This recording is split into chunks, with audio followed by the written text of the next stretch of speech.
All right, so it started now. Have you guys already read the case study? Yes. Yeah. Okay. So I'm looking here at the case study activity here. So the first question is, what is really going on in the case?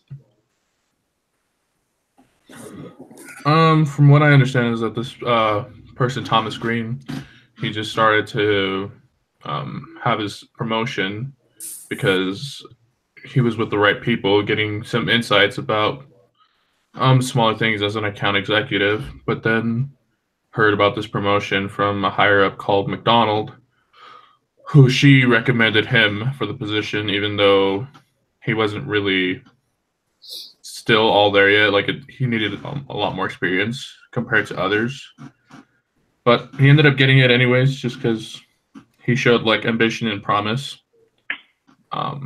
From there, that's where kind of faced his first obstacle, which was trying to meet people's expectations, and then that's when conflict grew because some people's expectations were set. You could say a little bit too high towards putting them in a disadvantage. I have no idea why.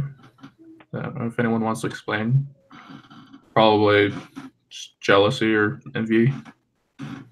Yeah, I think that was a good explanation. When I was reading it, the other guy's name is Davis. Is that right?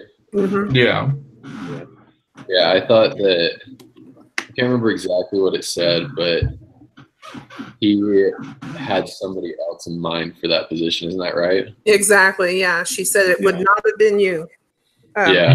She thought he was going to be the one doing the hiring. Right. Yeah. And so I think that kind of irritates, like that position kind of irritated him. But, what evidence do you have of that irritation? I mean, I didn't see any, but I feel like if I was in that position, that's how I would feel. Yeah, and I don't disagree with you. I think that was part of the other reading that we were given. What is it called? It's like the Building Effective One-on-One Relationships. Yeah. So I think one of the things that I took away from that is it's, in the relationships, like that you need to support that with evidence, right? So I don't disagree with you that maybe McDonald there's some part of him that's frustrated that, hey, I thought I was going to do the hiring and I wouldn't have picked you. But I think the things that he pointed out and the emails that were sent were all valid points. He said, on this day at this time, you did this. I would like for you to do this. Mm-hmm. Right. And he did that on several points, which I all think are fairly valid. And then on what's the Davis? Is that his name? You're talking about the one who is giving complaints? Yeah. Yeah, Davis. He I don't think he's taking those complaints seriously. Just in the fact that he hasn't rectified the situations and the things that have been brought up. So even if McDonald feels like, or is it? I'm so bad with names. Yeah, McDonald's the highest up, and then Davis, and then Green. Green is the one that was recently promoted. Okay. Yeah.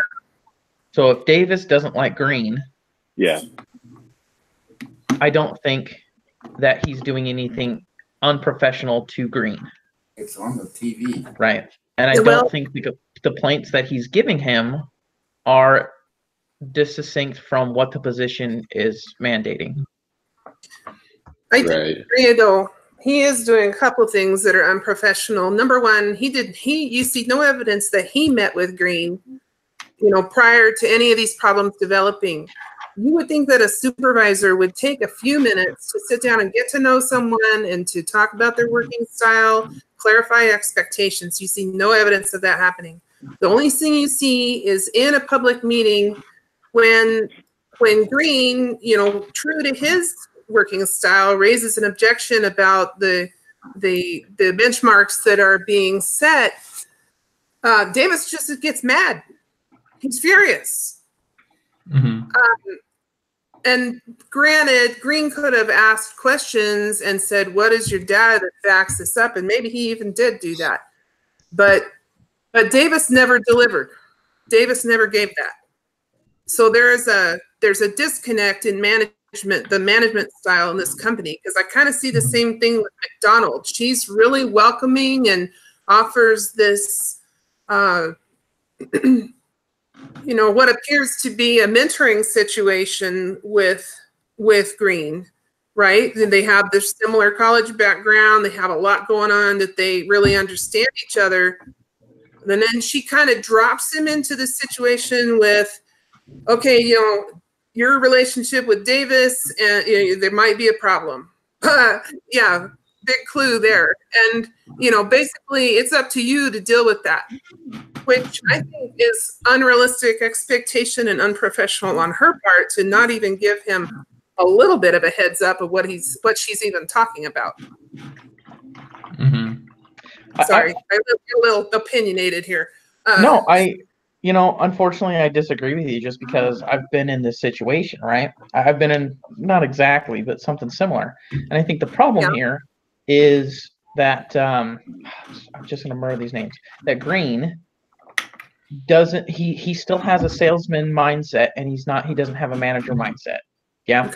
So that's what I think is happening. And I feel like Davis is trying to get that across to him without having to say it. Yeah. Because he's like, hey, I need to know where you are. I need these reports. And the fact that Green came back and was like, why do you need these reports? I can just do that in my head. He's like, I don't have, I need these reports, mm-hmm. So for me, if I were in Davis's position, even and I honestly, I think the evidence that I see, Davis isn't attacking Green because he didn't like him. He's attacking because he's like, dude, I need these reports. I need to know where you are. You need to respond to me. And even if you disagree with my projections, which by the way happens all the time, I feel like I've had to try and hit projections that are unrealistic, and I have to go to the team and be like, okay, so they put out really crazy expectations. So we got to do our best to try and hit them because we can't not. Yeah, that's our job, right? And Green was wrong to talk to other people in the company and not get that worked out with Davis. Well, and then Green was bad mouthing those projections all over the place. Yeah, which is another not awesome thing.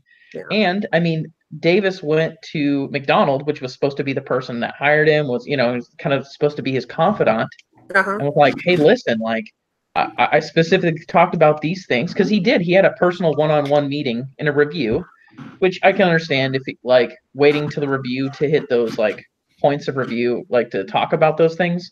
I get that. That's kind of annoying, but in the same respect, it's kind of like, well, I can't get a hold of you because I don't know where you are, your calendar, you're not responding.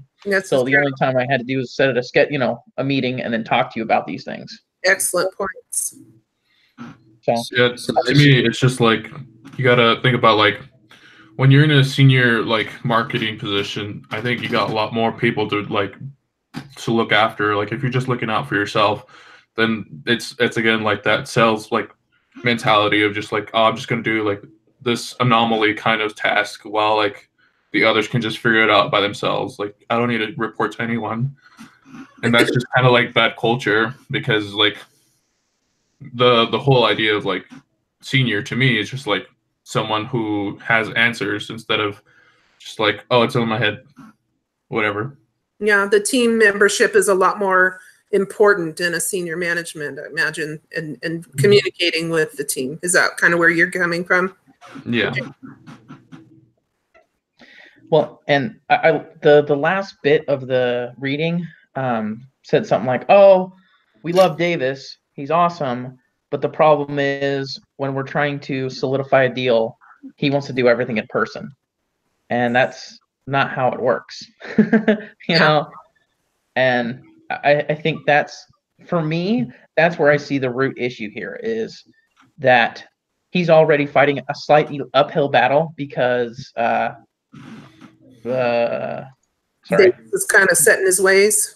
Well, sorry, Green is fighting an uphill battle because Davis doesn't like him, right? Yeah. So you really have to hit expectations and be really good at them. True. Right. And so Green's sorry. So let me finish real quick. So Green's fighting an uphill battle, and he's got the wrong mentality. He's got a sales associate mentality, and he doesn't have a manager mentality. And that's what Davis is trying to like shift his paradigm to be. And Green is not doing it quick enough to maintain his position. Yeah, that's good summary. That's what I was actually just about to tie into what you just said there at the end, because that's like the second question is what is interesting about it. And I think to me, the interesting thing is he was promoted from a position that didn't say he made like was it 25 or 50% salary increase? Yeah.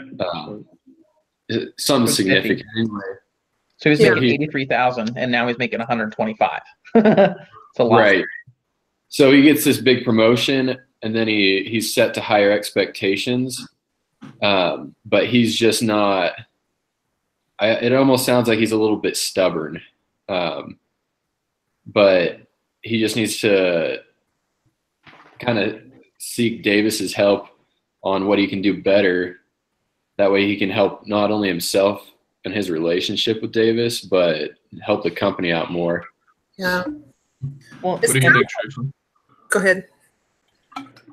So I think you were talking about that. You guys mentioned kind of the disconnect between when he got the job and then his understanding of kind of like the job requirements, exactly what he's supposed to do. And you mentioned that he has the sales background, but he needs to have the managerial experience. But I was looking up in the paragraph, and McDonald's, when she hired him, she told him, I'll read it word for word. It says, this new job will require you to think strategically as well as tactically, and you will have to coordinate between several different functions and layers of corporate management. I'm hoping you compensate for your lack of experience by seeking out guidance from some of our more seasoned managers. Mm-hmm. After reading it, I don't think he did any of those things. There's no evidence that he reached out to Davis for help. We talked about being able to coordinate between different layers of corporate management, and Davis pointed out that his coordination wasn't very good. He wasn't updating his calendar, wasn't keeping in touch with him. So I think there was a little bit of expectation set in the beginning. She kind of told him some of what he needed to do, and I think he kind of tried to do it his own way, but the sales way wasn't the correct way. It was the managerial way he needed to do it. Maybe Davis's efforts, the micromanagement that he's doing at the end of the story, is an effort to regain trust and to build the trust that should have been built at the beginning. I mean, essentially, it's putting training wheels on them, right? As it's like, hey, this is the normal expectation. I know this is a new position for you, but this is the expectation. And then after the review, it was like, hey, these are the points where you're lacking, and he doesn't do anything to change those. And so it's like, okay, like I've got to micromanage you because I don't know when or if you're going to do anything that I ask you. And I think that's a huge thing, that it's like the fact that he asked for reports and he still hasn't gotten him to Davis. I mean, that's a huge pitfall. But that's a big deal for Green not to hit. Plus, I feel like McDonald warned him too, and he was like, hey, you're fighting an uphill battle. Davis doesn't particularly like you, so you've got to like go in knowing that. So you should probably go in trying to woo him, right? You're trying to double up on your relationship building there. Yeah, and she also said something. It's like, hey, you're going to have to rely on your senior managers or your senior people to really help teach you how to do this role. And the fact is, Davis is his manager. He's given him direct and specific feedback, and he's still making those mistakes. So I don't think he listened to Davis or McDonald at this point. So who would you direct your correction to? Like, who would your paper be directed to? It would definitely be to Green. Yeah? Yeah. Okay. What about unwillingness to look at the change in the industry? Right. And I mean, at the end of the reading, it's under Green's next move. It even asks what steps should he take next. So like, what do you guys personally think Green should do now that this has all come down? You know, that these emails have been sent and he's been talked to. What do you think Green should do? Should he reach out to Davis or McDonald? I think Green should stop with the politics and like stop like having this mentality that like they're after him. I think Green should just worry about like the step of like I need to like there's a problem and this is how I need to fix it, and then try it. Like try it. How about listening and then doing what he needs to do, like the complaints, just fixing them. Yeah, fix Maybe those that's things. too much to ask. I think we should also clarify his position also, though, that the industry has changed and that the airlines are not as interested in kiosks and that they need to start making some shifts for the future. I mean, I don't disagree, but I think ultimately that falls on Davis, right? So I know that Green, he was trying to bring that up. It's like, hey, I'm not really sure that this is like a meetable expectation. Like, I don't know if I can do that. And I feel like the numbers didn't go back and forth either way, right? Davis and Green didn't kind of support because they kind of both took it personally. And so there's no communication there. Honestly, I think the fault is on Green, even though he's the subordinate, because he was warned. He was already told, hey, dude, Davis doesn't like you. So for him to kind of be an arrogant salesman and say, hey, I can't meet those, you know, in the middle of a meeting, I think that was a bad on him. That was a big misstep. And then continuing not to listen, I think that's a huge misstep on Green's as well. I agree. So even if the industry isn't there, it's still Green's job to meet those expectations. Yeah. Right. And if he can't be realistic and be like, hey, I don't know if I can meet those. And if Davis says try, it's Green's job to try. Like, it doesn't matter. And if Green does everything in his power and he has all these things and he's moving forward and they just miss projections, at least Davis can go back and say, okay, you did this, this, and this, and you tried this. So are all the other regions, and we're just not making these really high predictions, right? These expectations. And then on Davis, it's to him to go, okay, crud, I was wrong. The industry's not there, even though Green tried to warn him previously. It doesn't matter. It's ultimately Davis's decision. So you can, as a subordinate, you can advise, you can, you know, give critiques and things like that. But ultimately, if the boss says, hey, we're going full steam ahead on this stupid idea, you go, great. I need to make the best and do that stupid idea as best I can. Yeah, it falls on you. Yeah. I think a lot of that comes down to just humility. Kind of, I think Green needs to kind of humble himself a little bit and just accept that he needs to do somebody else's idea rather than his own. Yeah, that's also true. That's a salesman mentality. Not that I'm like crapping on salesmen, but it's just like there's a certain like arrogance you have to sell to people and get shut down all the time. And I think he's locked into that. That's what makes him a good salesman, right? But that's not what's going to make him a good manager and hit those expectations. And I think he's having a hard time getting out of that. Yeah. Right. Because being a salesman, someone says, hey, you can't sell 10 cars in a day. Like, just use car salesman thing, you know, it's like, you can't sell 10 cars in a day. And you go, watch me. Right. You can't really do that as a manager. You can, but you know what I mean? That arrogance doesn't get you very far. And I think that's probably Green's biggest hang up, is that, yeah, he needs to take a slice of humble pie and realize, hey, you have no idea what you're doing. You need to listen to people and do your best to try and meet those expectations.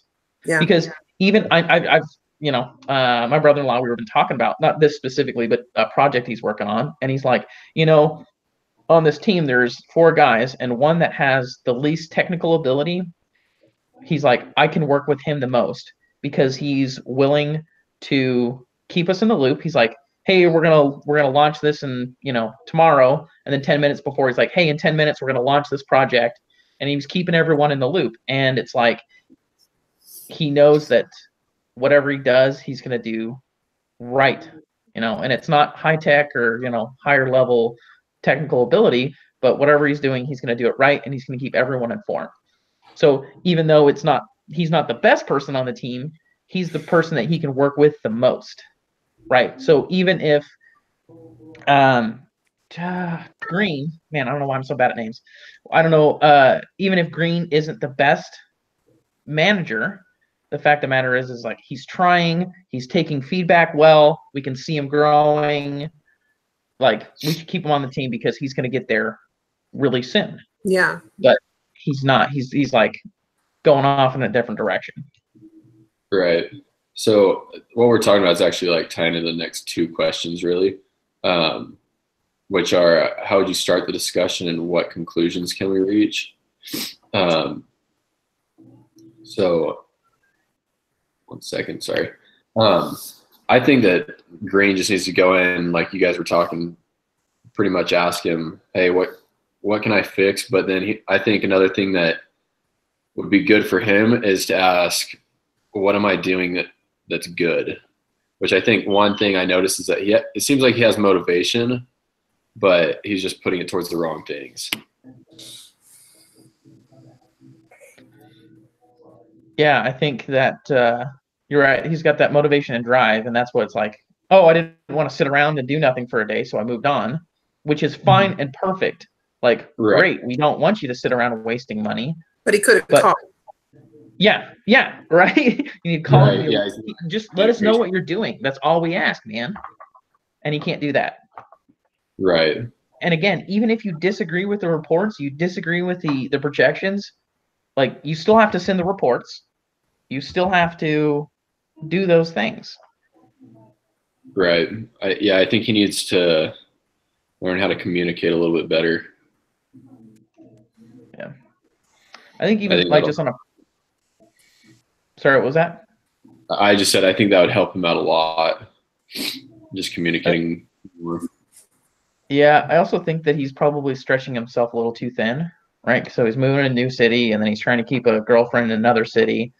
And he was even saying that was one of the things. He was like, oh, I didn't know where you were. He's like, well, I left early, and then I was, back at home. I was in a different state because I was trying to see my girlfriend and this. So it's like, well, again, you need to keep us informed, but realistically, how long is he going to be able to keep that long distance relationship when he's always on a plane and doing those kinds of things, and I just think on a personal level too, that he might be stretching himself a little too thin. I agree. Yeah. I agree. Yeah, I think kind of just touching back on that question of like what Simon should do, because the more I think about it, I think Davis could be more upset about like the whole ever since the beginning where he got stepped over, like decided, oh, we're gonna hire Green instead of like the person you had. To me, that kind of seems like, oh, McDonald hired someone that went in the same college. It's just like it comes off a little bit as nepotism in some degree. And then isn't it? So to me, it's like, Green, you better like disprove that. You better like bring something to the plate instead of just showing incompetency after incompetency. Yeah.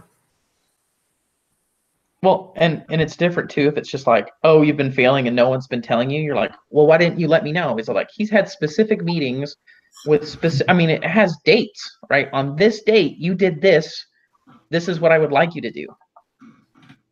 And he's still not doing it. And it's kind of like, I want to make Davis the bad guy, but when you're given specific criticism with dates, times, whatever, and then given an action plan and you don't do it, for me, it's hard to make Davis the bad guy. And part of the problem is some of those things that Davis brought up in that email with the specific dates, a lot of those things, at least to me, were kind of just like common sense stuff. It's not anything that, like a manager, you have to have a manager involved to understand it. Like, it was kind of common sense stuff. It was like, update your calendar, answer your calls. When we ask you for a report, send us a report. It was nothing like too complex. It was pretty basic stuff that he should have known without having to have somebody tell him what to do. That's a good point. I didn't think about that. None of those things were like out of his control. Like, you didn't hit projections. Like, you didn't get enough sales. Like, yeah, no, it was all just really simple stuff. Yeah, that's a good point. I mean, important stuff, but like stuff that, it's you do this or this. Like, it's you do it or you don't. Yeah. Yeah. I think it's super important that he actually starts following what Davis wants him to do, because his job's kind of on the line right now, So if he doesn't, get in gear, he's not going to have a job soon. He's going to be living in a city with a new house and all these payments without a job. Yeah. Well, and earlier it was said, it was like, oh, he needs to stop thinking people are after, out to get him, which, I mean, they are trying to fire him because he's not doing what he's supposed to. So I think he needs to take that, like, internalize that, like, hey, you are about to get fired. You need to give them a good reason not to be. And for me, that's, they're out to get me, like, yeah, and prove them that it would be stupid to get rid of me then. Yeah, act and not react. He's kind of in reaction modes, and he has been. Yeah.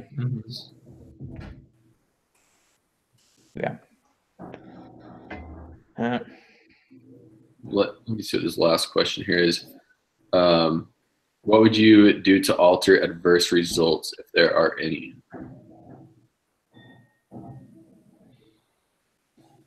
We're just talking about for like an action plan, or just I'm not. Yeah, from what I understand, it'd be from our action plan. What would you do to alter adverse results if there is any?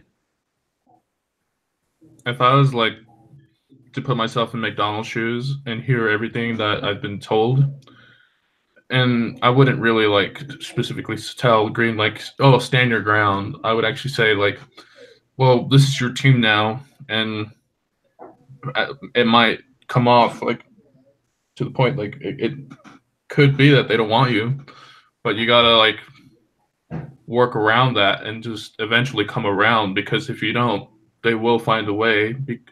Like the way you're performing can just easily be a way to fire you, like without any lawsuit that can come from you. Just simple performance issues that you can't meet. Right. He needs to show a better performance and show that he's trying to please those that are on his team, those that are above him. I don't think it's about pleasing. It's about meeting expectations, right?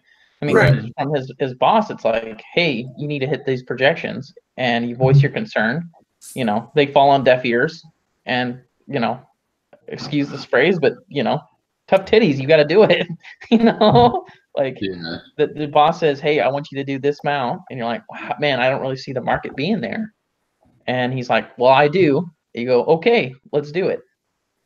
And I feel like once he's, okay, let's do this, move forward with trying to hit those projections, the fact that he's not even trying. I mean, realistically, he's not, because that was one of the criticisms too. He's like, hey, this is the action plan that another manager in the Southwest region, I think, is doing. This is what I expect. And he said nothing about her hitting the projections or anything like that. You know what I mean? So it's even if it's unreal expectations, you've got to try and make those. And I think, because I don't disagree that he should probably stand his ground on that, but there's a difference between standing your ground and just being belligerent. Yes. Right. So, and I think he's being belligerent. Standing your ground would be like, man, I don't see that from this is the information I have. This is the, what I'm getting from sales and industry. I don't see it. And he's like, well, I do. And I'm like, I'm sorry, I just disagree. That would be standing your ground, but moving forward in whatever direction the manager says. And he's just like refusing to go in that direction. Yeah. So man, I think he can fulfill the manager's expectations as for the things that were outlined in that email. Those are pretty simple to fulfill. But I think Green also has an opportunity to get some quotes from the customers and what they're saying about the new technologies, and compile data that he can show to Davis and perhaps McDonald, and clarify his point of view as well, without being belligerent, without but in accordance with reporting on his calendar, his whereabouts, completing his reports. Offer some additional data. Go the extra mile. What did Jesus say when the guy asked you to go 1 mile with him? Go 2. I think that would probably help the most in this situation, to both preserve Green's job and also begin to soften Davis's a kind of a stagnant position. I mean, he's capable manager, or he wouldn't have his job, but he's also been in the company 17 years. Likely he developed the kiosks and is quite, fond of them. And they're reaching the end of their growth period. Yeah. And then I also noticed at the very end of the reading, it says that Green was very focused on meeting McDonald's expectations. So I think he kind of needs to transfer over, because now he's working directly with Davis. So he needs to, I think he can meet both of their expectations and not just seek after one. Well, part of McDonald's expectations is that he would work well with Davis and he would meet Davis's expectations. So if he's going to meet one of them, he has to be both, because it's kind of contingent on the other one, I guess. Right. He probably ought to cut off the long distance girlfriend unless she wants to get married. And realistically, that for me, that was my it's just like a side note. Like, that's not even the root cause. I just feel like he's probably spreading himself thin as well on top of all of that. So I wouldn't even, as a consultant, I wouldn't address that even to the end. I would just say, hey, maybe your personal life is stretching you a little thin. You might want to reconsider that. That's it. Yeah. Right. I think to me, it's just trying to apply the theory of the reading, which is the balancing, inquiring, and advocacy. That's the one where you explain this is what I think, this is how I came to that conclusion. What do you think of? And then kind of try to understand the other person's point of view, and then see if you can come up with a compromise or at least an understanding. Yeah. Because I think regardless, if the senior if Green can't be on the same page as Davis, it's still bad as a whole unit. To me, at least, I like to have Davis explain why he wants those projections, why he came to those conclusions, and as soon as Davis explains himself, then it gives Green an idea of oh, maybe this is possible. Maybe I can actually understand him and work with that instead of them arguing like they did in the meeting. Yeah.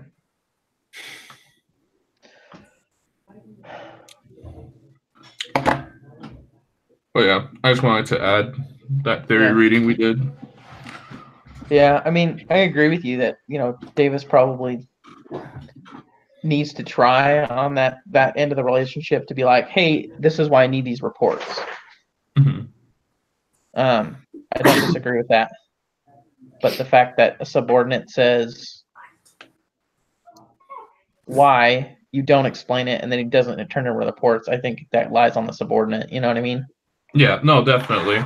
I think it's just when you believe that you tried to work with this person and make him cooperate, and if he still doesn't, then yeah, by all reasons, it's just yeah.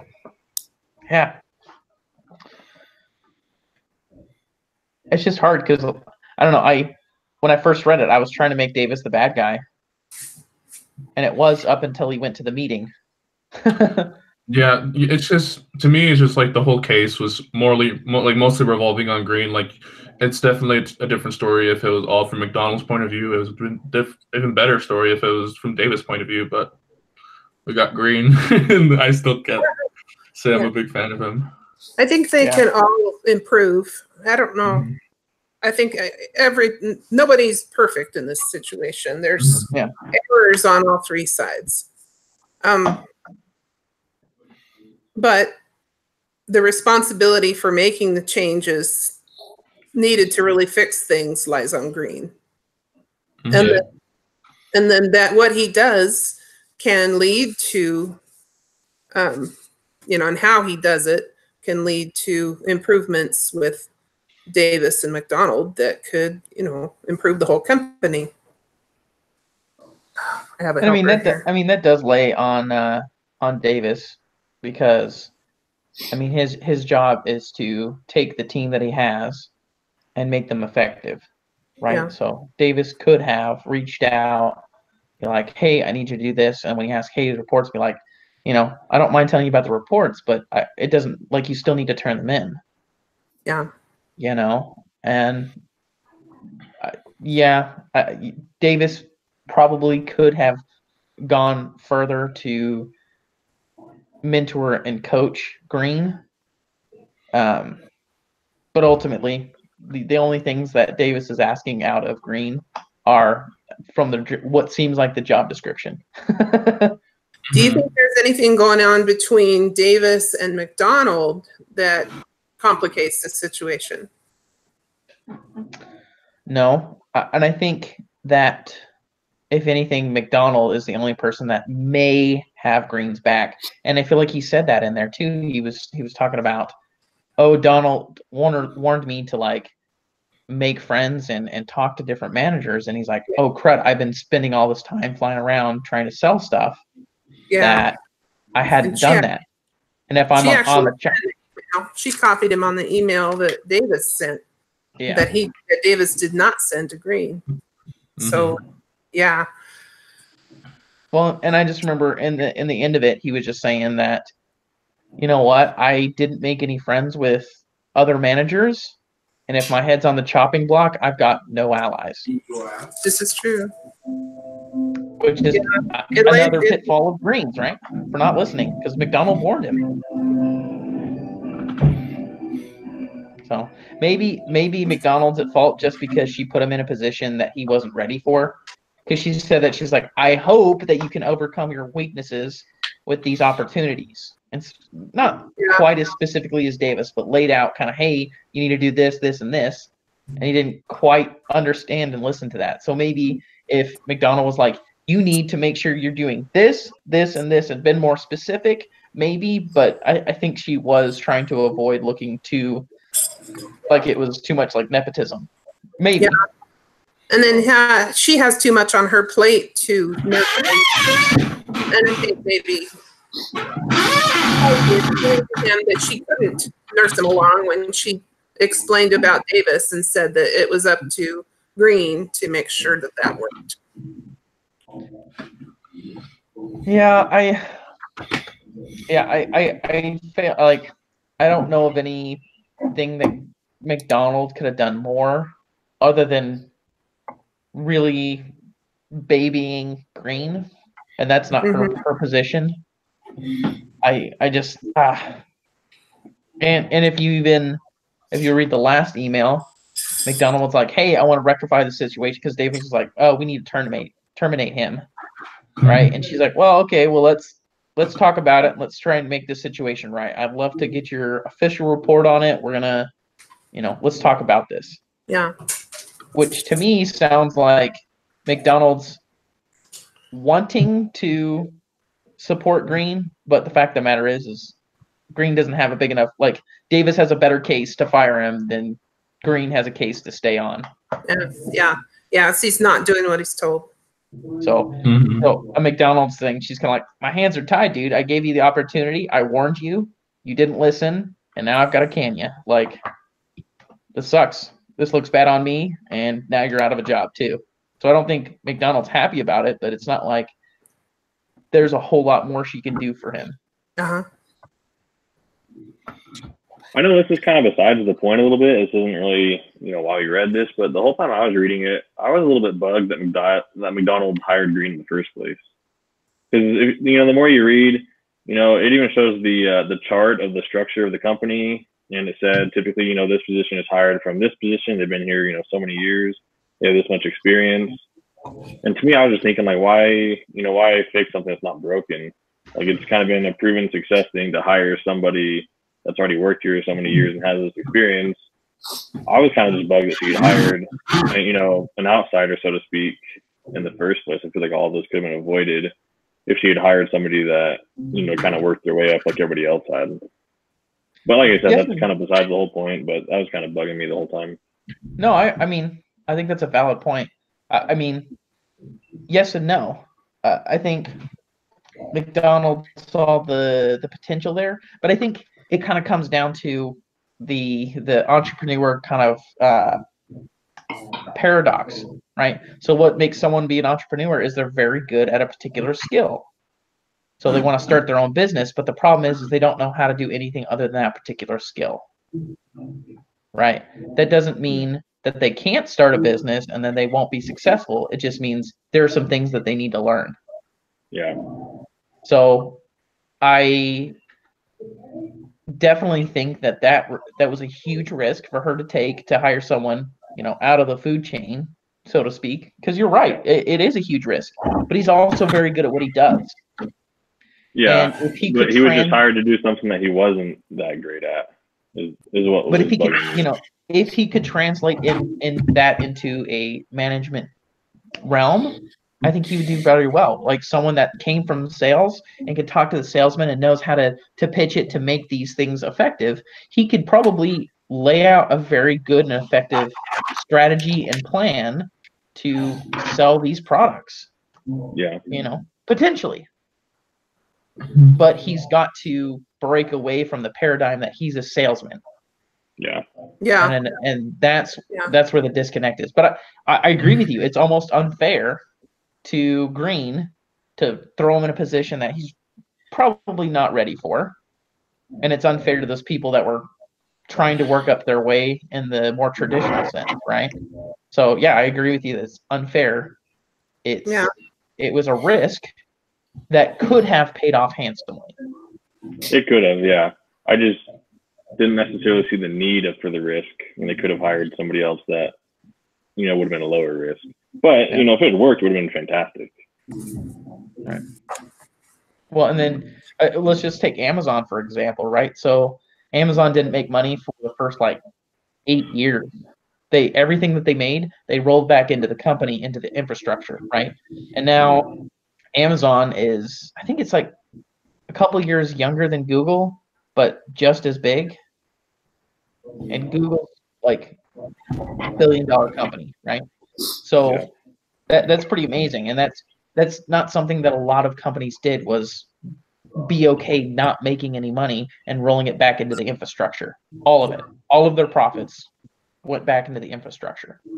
That's a very, very risky thing to do, right? Because now you're going to have all this money infrastructure and then nobody wants your product. Yeah, that's true. So I totally get what you're saying, but I think that's part of just business in general is rolling the dice, make a calculated risk, But yeah, it does. It sucks. It sucks that it didn't. It doesn't look like it's working out. Yeah. Mm.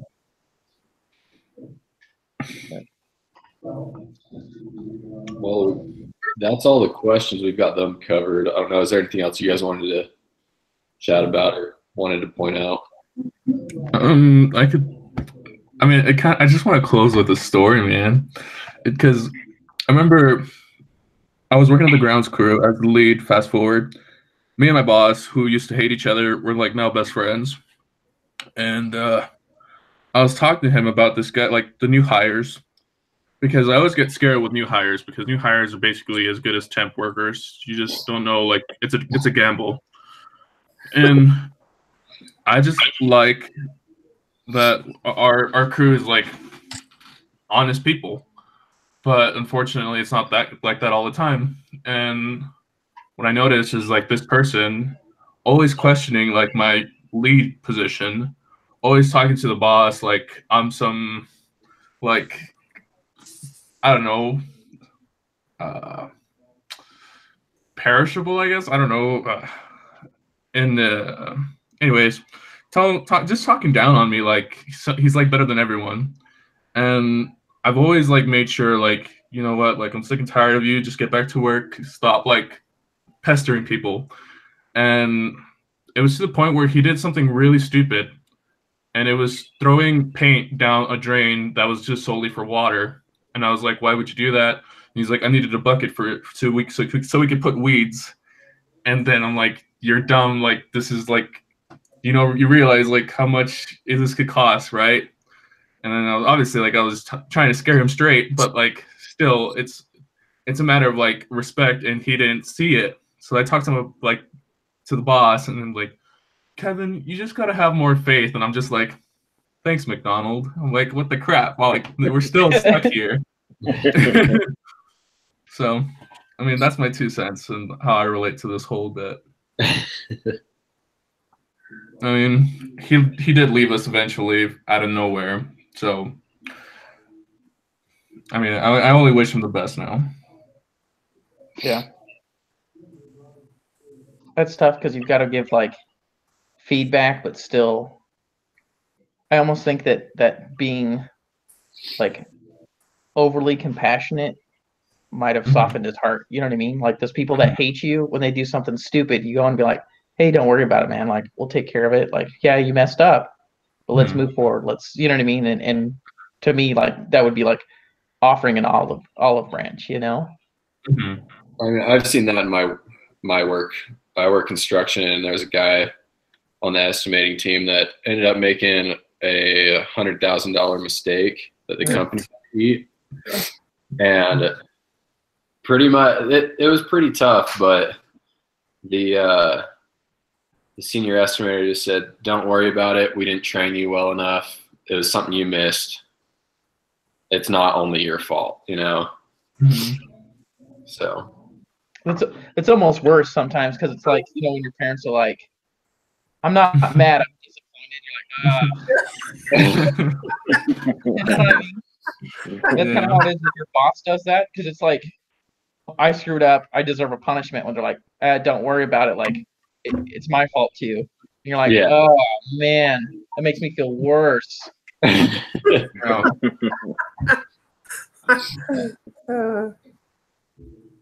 All right. Okay. So just as a heads up, so next week it looks like it's Trayson. You're going to be the leader. Cool. I'm going to go ahead and stop the broadcast.